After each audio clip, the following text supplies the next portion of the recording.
Hey guys, my name is Josh, and today we're going to be talking about the newest Blumhouse film, The Invisible Man.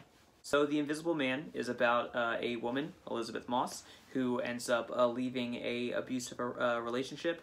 Afterwards, it seems that her ex has committed suicide, but in reality, he has found the technology to turn himself invisible and has been haunting her beyond the grave. So this movie was actually pretty good. I had a good time seeing it. I think most of the performances in the film were actually really good. Surprising coming from Blumhouse Studios, who, if you know me, you know I'm not a big fan. But they kept the Blumming to a minimum in this movie. There's not a shit ton of like really cheap jump scares and stuff like that. There is a couple here and there, which again I'm still not super fond of, but I'm not gonna gripe about it too much. Yeah, so I guess we'll go ahead and we'll start off acting and everything really good. I enjoyed some of the sub-characters and everything like that. Elizabeth Moss's sister in the movie plays like I guess kind of like a bitchy character, but everything that she's doing to, figure out what's going on or to get shit done or to, she's being like the assertive, aggressive role in the movie.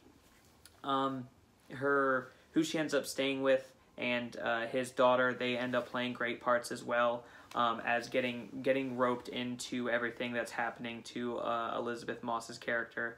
And then, of course, if you haven't seen A Handmaid's Tale, I'm only a couple seasons into it, but even then I can just see like how good of an actress she is, at least in roles like this. She does a great job being the just like scared and confused, and I swear there's like, he's not dead.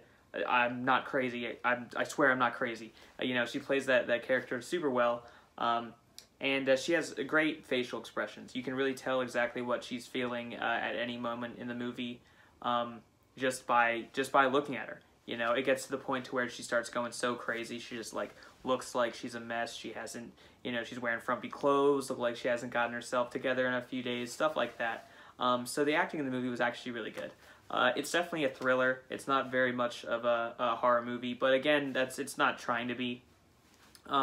They have some tension and stuff going on. They have some cool camera work. Since the whole thing is about the guy being invisible, they do like to use some wide shots and everything, making you think, hey, maybe he's in this scene and we, should be looking out for it. Or maybe he's absolutely not in this scene, but we think that he might be, so we're going to look for it.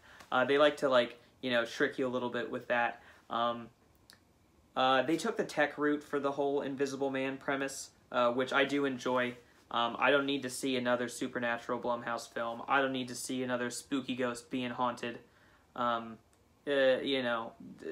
I don't. We've seen it. We're good. It's fine. Let's go like this. And it actually panned out.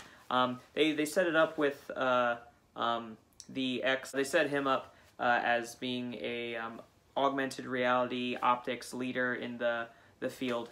So his basement work area has a bunch of like contraptions and stuff down there. I like I said, the fact that he's not actually invisible. He just went ahead and faked his own death and everything. Which I don't think they really make you think that it's anything more than just either a suit or something else going on. They do a few like really good things with the whole Invisible Man gimmick. One being like a little thing with a can of paint where it's completely invisible, and then oh shit, the paint's all over him, and you see this like half invisible, half like white outline of a person, and everything like that. I don't really have a whole lot to say. It's not like a perfect movie by any means, and it's not necessarily one that I'm like going to rush out and buy the second that it ends up coming out on Blu-ray or something like that. But it completely exceeded my expectations.